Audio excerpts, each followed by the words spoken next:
Телеканал РБК использовал престарелых женщин из предприятия «Зеленстрой». Заместитель главного редактора Андрей Реут в новостном выпуске рассказывает о положительных изменениях в Чечне. Он недавно был в группе журналистов, в которых принимал у себя глава республики Рамзан Кадыров. Но тут же Андрей Реут описывает, цитата, «шокирующую новость». Вот они, уборщицы, которые переносят скошенную траву на российском флаге. Эта сцена в центре Грозного удивила журналиста, о чем он спешит рассказать телезрителям.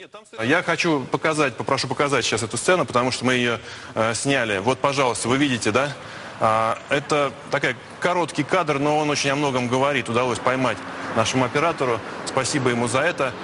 Шок. А вот и те самые женщины, Салимат Максиева и Зулай Израилова, не видели новостную программу телеканала РБК, но от услышанного аж подскочило давление. Ту самую сцену они помнят в деталях, помнят и то, как и кто их просил переносить мусор.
حائز ديها سيعالة قيامة يتعشمي ميلا يحن أوشم ديها يحقق تكون قوش إذا وات صار هو كامير يات عامة وات تكون بركل والماتش بعيتو ما تعت بعيتو ما دلش تكون بركل والماتش أوشم دينا Очевидцем видеосъемок с московских журналистов был Ислам Гараев. Он тоже является работником Зеленстроя, работает с газонокосилкой. В тот вечер он был рядом с Салимат Максиевой и Зулай Израиловой.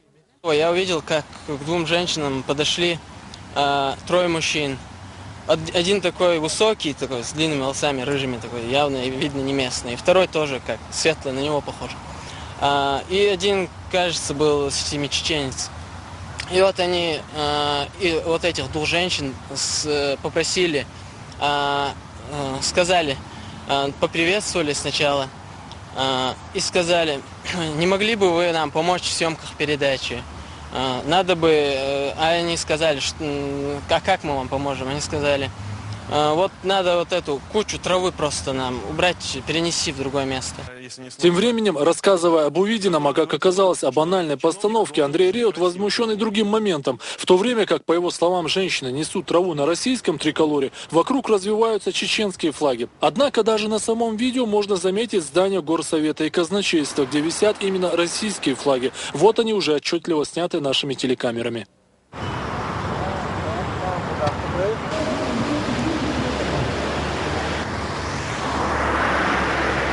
Стоит отметить, что Андрей Реут в том же интервью говорил о положительных изменениях в Грозном и о роли Рамзана Кадырова в развитии республики. Но как можно объяснить поступок журналистов, связанный с флагами, можно только гадать. Первое впечатление говорит о провокации. Тем более женщины-уборщицы уверяют, что никогда не пользовались российскими флагами. Для мусора они строго используют специальные пакеты и мешки.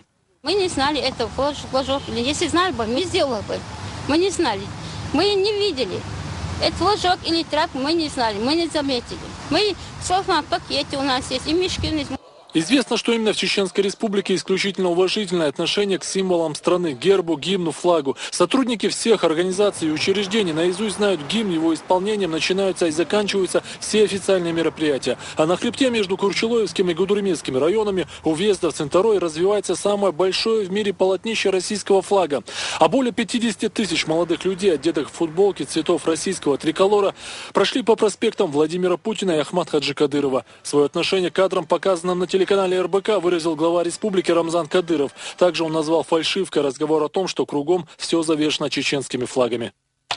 Реут вечером ужинал со мной вместе. До этого общался с министрами. Почему он даже не заикнулся об увиденном, если случайно стал свидетелем подобного факта? Если его это до глубины души тронуло, если в конце концов шокировало? Рамзан Кадыров уверен, что неуважительное отношение к флагу не было и не могло быть в Чечне. Данной постановкой возмущены жители республики. Важная страна, где мы живем, правильно же? И поэтому считаем неправильным. А вы обратите внимание, везде, где есть чеченский флаг, сначала российский, только потом чеченский. Я нахожусь здесь всего 2 дня, но насчет флага я никаких проявлений не замечал, потому что как-то неправильное отношение к российскому флагу. Откуда взяли это мнение? У нас вот висят флаги российские, везде у нас эта символика. Провокационные вещи, и нашим людям надо поменьше на них реагировать. Сейчас даже он чуть ли не с детского садика изучает гимн России. Слава Отечество наше свободное, братских народов, союз веков, предками данная, мудрость народная, слава страна, мы гордимся с тобой. Сегодня же стало известно, что Рамзан Кадыров позвонил Андрею Реуту. Журналисту был задан прямой вопрос, почему он не вмешался в ситуацию, если она на самом деле имела место, и почему не поставил об этом в известность во время состоявшейся вечером того же дня встречи. Рамзан Кадыров заявил Реуту, что имеет все основания полагать, что показанный на канале РБК сюжет-постановка, сделанная с одной единственной целью – привести из Чечни жареный факт. Зандис Исламбеков, Ильяс Якубов. Новости.